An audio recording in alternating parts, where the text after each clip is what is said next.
So hello guys, ari naman kita sa pakuno-kuno. Kay tungod na sa New Year resolution nga na, padayon na ta ang diet. Ay, mala nakatipid kita subong nga tuig sa akong mga gimpamakal nga mga utan-utan. Isa ka bugkos nga pechay, isa ka bugkos nga balato, tatlo ka bugkos nga okra. Kag duwa lang dito kamatis. And of course, hindi madula ang aton nga sili haba. So guys, nakatipid ako nga sa 100 pesos ko may 15 pa ko nga cambio.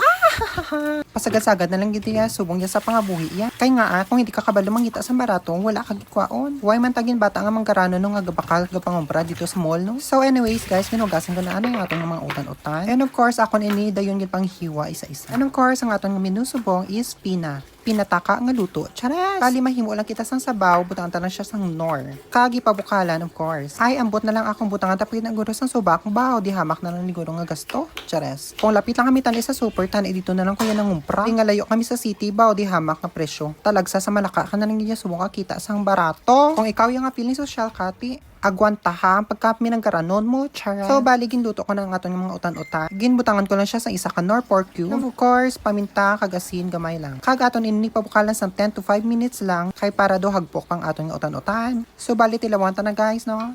Okay na to.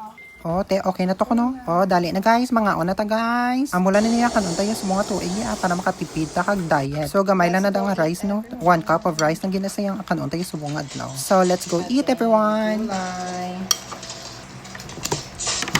Ay, yan natin ang konting sabang. Masarap pa yan. Ginamos. May lang tayo.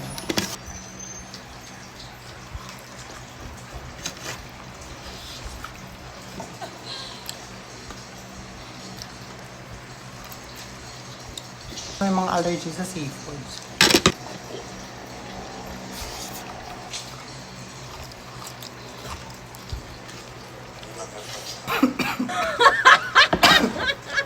Sili.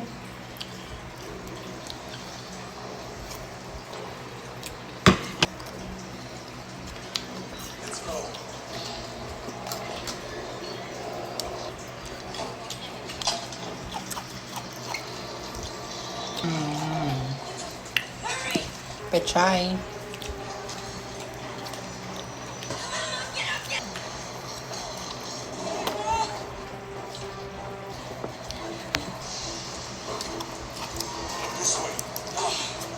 So, asa lang to diri guys. Thank you for watching.